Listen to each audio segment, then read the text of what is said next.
Hiding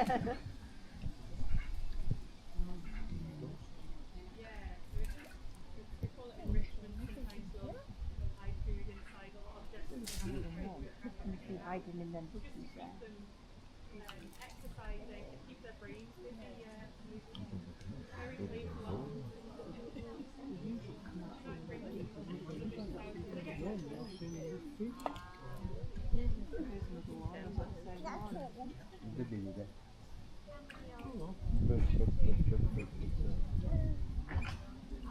So good morning everyone and welcome to Washington Wetland Centre. My name's Kirsten, I'm one of the keepers here, so it's my job to look after all of the animals on site, and that includes our lovely otters as well.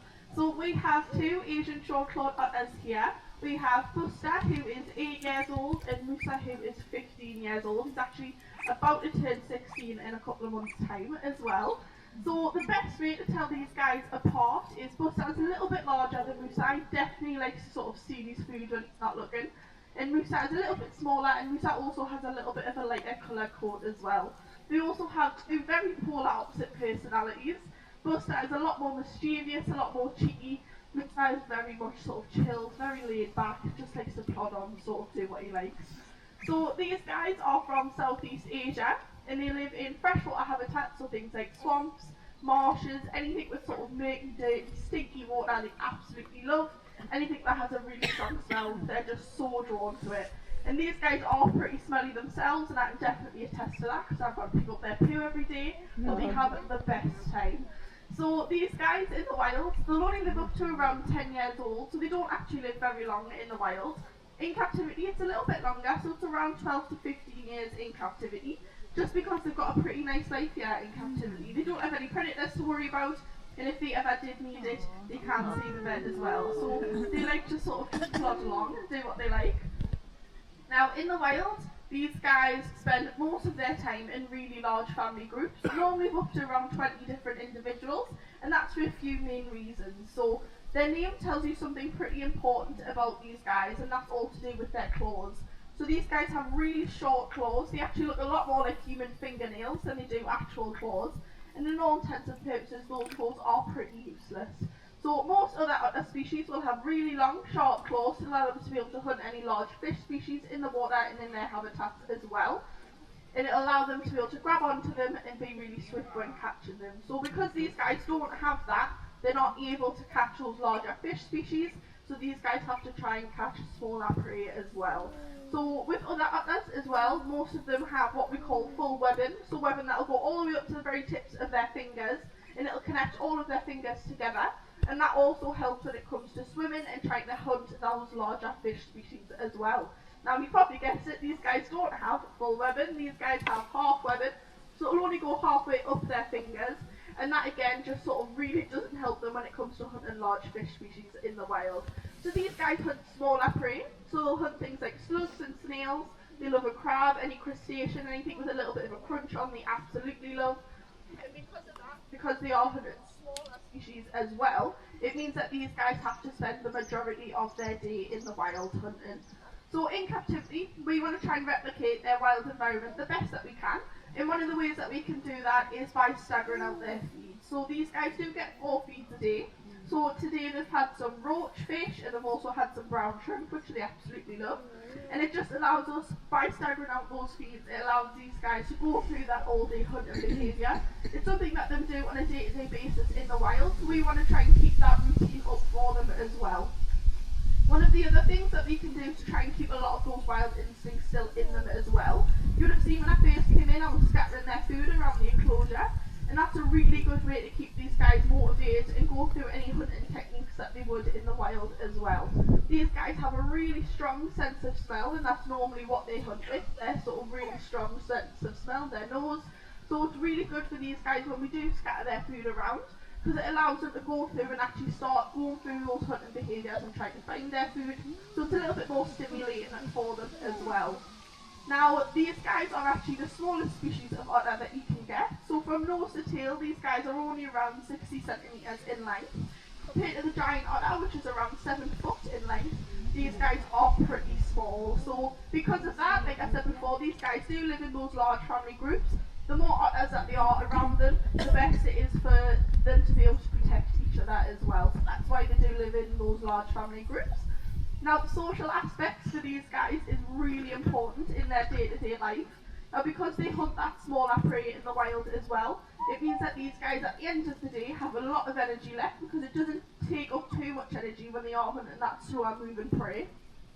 So they can save up all that energy and they'll come back to their big family groups at the end of the day, and they'll use up all that energy to play and socialise with each other. So it's really important that these guys do have that social aspect. It's also really important for any of the young within those groups as well, because that is how they learn how to hunt. It's all through play. So these guys demonstrate that pretty much on a day-to-day basis.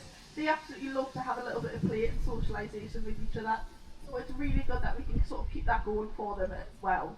Now, these guys are actually, because of their size and things like that, are actually classed as vulnerable in the wild, and that's for a couple of other reasons as well. So one of the main ones is habitat loss and destruction. So because of the habitats that these guys do live in, those areas do get cleared out for things like farming and industry to be able to build upon and things like that. And because of a lot of, within those industries, they'll use a lot of harmful chemicals and things. So all of those chemicals do actually end up coming off and running off into their water systems and polluting the habitats that these guys live in. Now, we know these habitats are really well suited for the otters.